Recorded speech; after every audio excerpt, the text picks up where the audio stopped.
Okay, we're back. This is another video, part of the series on, called the 4 factors smart wives, at least we try to be smart, consider if we want to build a stronger marriage. So, you want to be a smart wife, like I hope you want to be, and at least I want to be a smart wife. I don't want to do this thing, I don't want to mess up and continue messing up. But you want to be a smart wife, these factors you need to consider. And I've done the first factor was we need to consider his uniqueness, and we talked about his personality in that factor. And we also talked about the second factor, that is we need to be considerate of our husband's history and our history. And that means knowing his story, which is his past, the pieces of his past.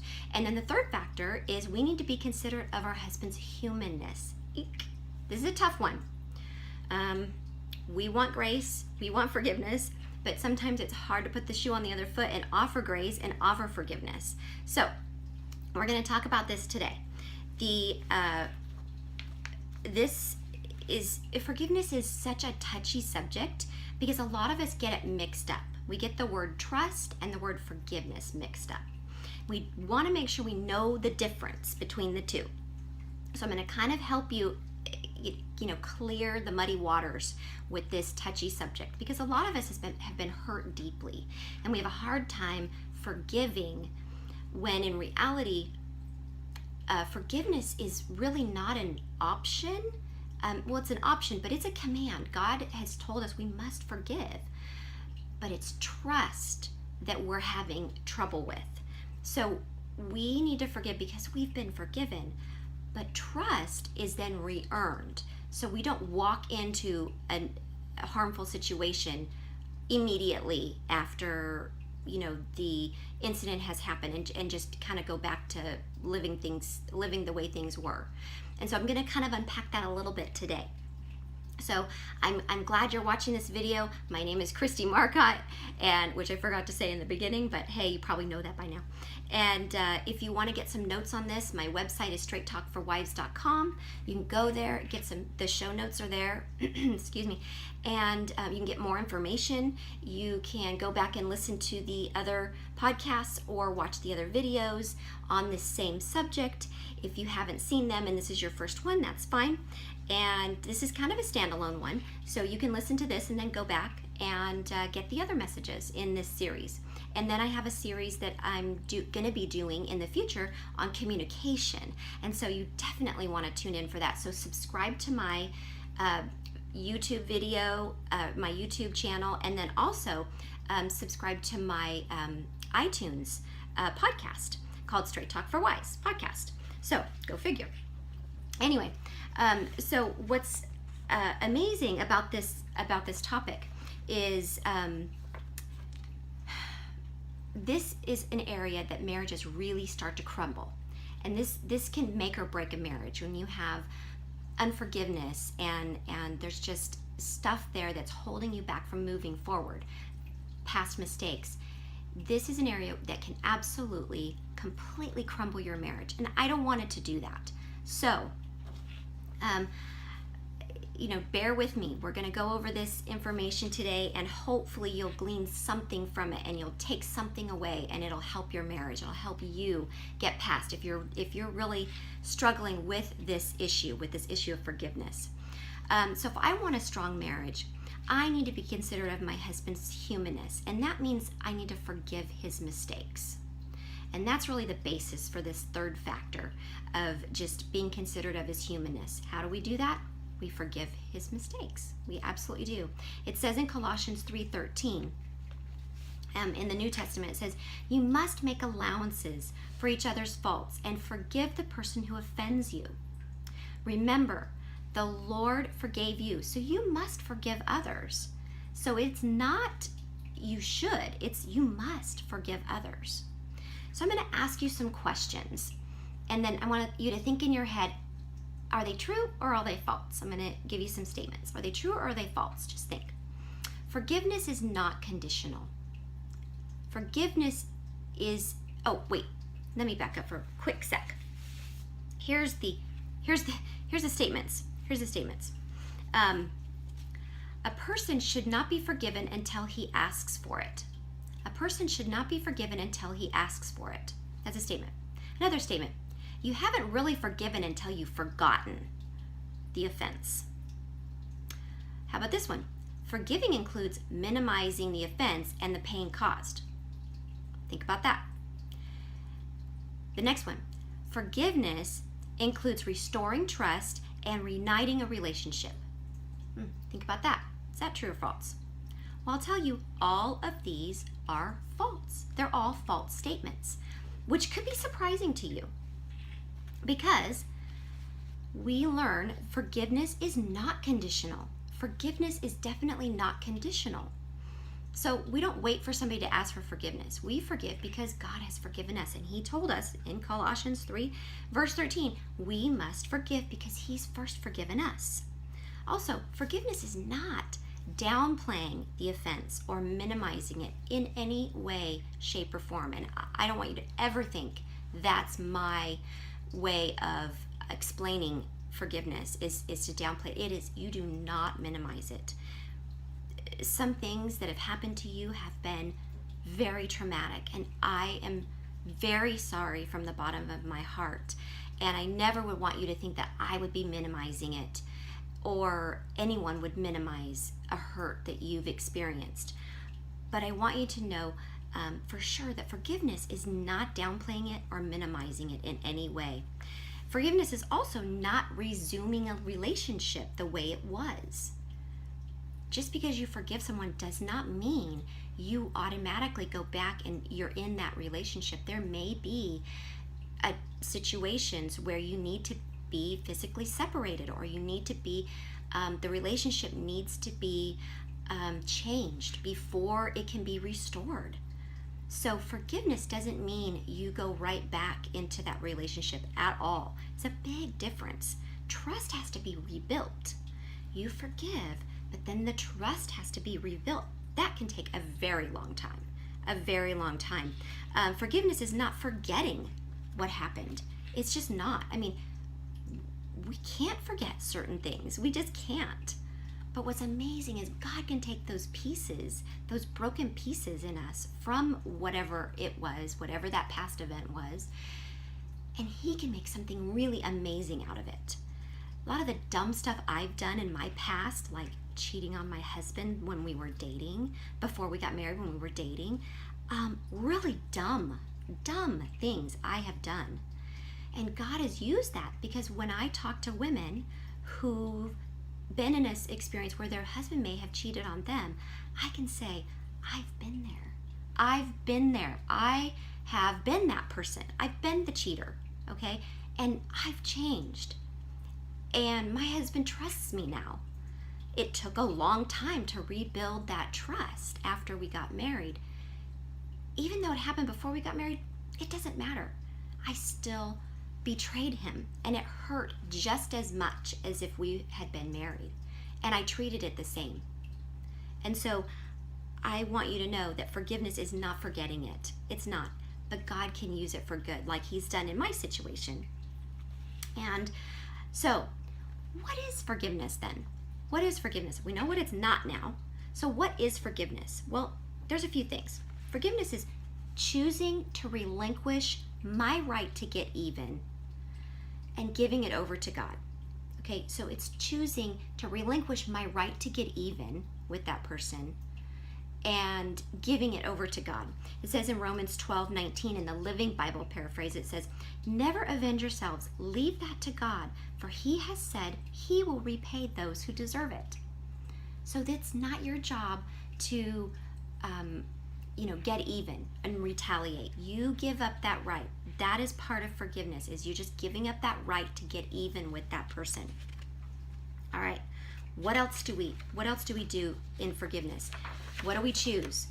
The second thing is we choose to respond to evil with good. We choose to respond to evil with good.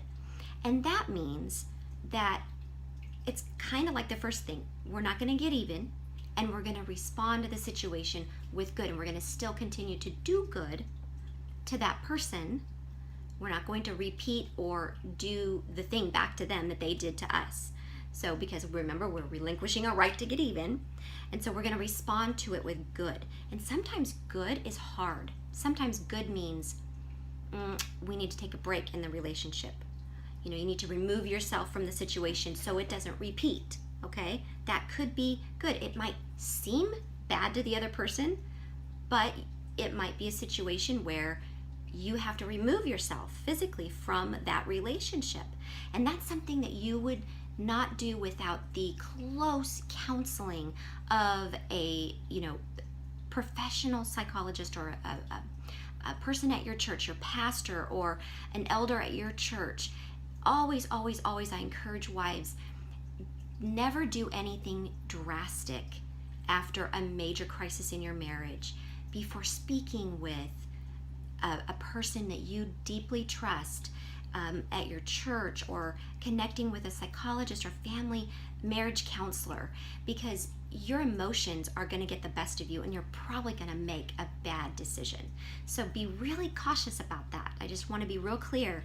No marriage is textbook at all. It doesn't matter. Just like not one person is a clone of anybody else, no marriage is just like anybody else's marriage. And so no matter what advice that I might give or opinions that I might have, which they're all my personal suggestions, I'm not a professional by any stretch of the imagination. I'm just a wife who's kind of been through the ringer a couple times, and who's kind of made it through enough to where I can say, boy, I wish somebody would have told me this. So I'm telling you. So hopefully you won't go through the same thing, or if I can save you some heartache. It's just, that's my passion, is to be able to save wives from making some of the mistakes that I made, because I've made just about every one of them, unfortunately. So respond to evil with good.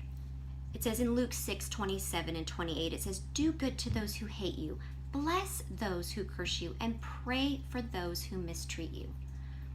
So this takes away our ability to, be mean to that person back, even though we want to. We really, really can't. And that's a part of forgiving. That's a part of forgiving, is just responding to evil with good. The third thing is choosing to repeat these steps as long as it takes. Choosing to repeat these steps as long as it takes. It's kind of like rinse and repeat, right? Do this, this, and this, rinse and repeat. So we just need to do this as much as necessary.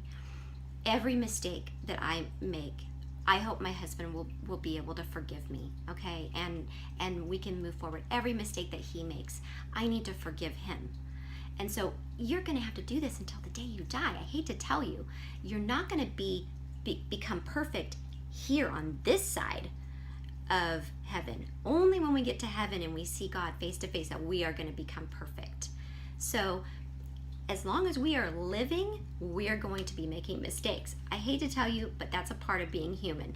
So just repeat these steps over and over, and your marriage will get stronger. I promise you that. No matter what your husband's response is, you can have your own response. By the way, you have your own choices. You can make your own decisions. It says in Matthew 18, verses 21 and 22, it says, Peter asked the Lord, everybody knows this verse, Lord, how often should I forgive someone who sins against me? 7 times? Like, woo, that's a big number.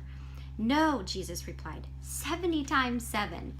So he's kind of saying, dude, just keep on going just a little bit more. You got it, but you know what? Rinse and repeat. Rinse and repeat. And the secret behind this, at least for me, has just been able to keep my mind remembering how God has forgiven me. That's the secret. Because, and I think this is kind of where some wives get tripped up, because they're like, I've never done anything this bad to my husband. I just can't believe. And so they get stuck right there because they can't see how they can forgive somebody because they've never done anything that bad. But I have. I have done really bad things. And I have really hurt my husband in the past. And I am so glad he has forgiven me. And I'm so glad that God has forgiven me for the things I've done. That, if I keep that mindset, that helps me to remember to forgive my husband for what he's done. It makes it easier for me to do that when I realize how much I've been forgiven. And that will help you. I promise it will help you. It says in Colossians 2, or I'm sorry, that's another verse. Romans 3, 23 and 24, it says, all of us have sinned, yet now God declares us not guilty of offending him if we trust in Jesus Christ, who freely takes away our sins. How awesome is that? We just need to remember that. God declares us not guilty. And if God, the perfect one, who's not ever done anything wrong, declares us not guilty, then we need to model after him and do the same thing for our husbands. It says in Colossians 2, 13 and 14, last verse of this little message, then God made you alive in Christ, for he forgave all your sins. He canceled the record of the charges against us and took it away by nailing it to the cross. So ladies, we have to then do the same for our husbands. So I know this has been a tough message for you to listen, and maybe it's just what you needed to hear today. Tough or not, but it's just what you needed to hear, because you know what? It's going to help you have a better marriage. So even though I might be challenging and I might just be pushing you outside your comfort zone and telling you things you don't want to hear, which this podcast and these videos, you're probably going to hear a lot of that, is telling you things you probably don't want to hear. You want to be justified in your actions, right? So do I. But you know what? It doesn't make a better marriage. It really doesn't. We have to forgive our husbands. We've been forgiven. We have to forgive him. Trust does take time. So trust and forgiveness are definitely not the same thing. And I hope that you didn't, misunderstand me when I talked about that. So I'm going to sign off for today. Hope you come back and watch the next video and listen to the podcast on this last factor that we're going to do in the next video and podcast. It's going to be the last factor that smart wives will consider if they want a strong marriage, and that is we need to consider our husband's value.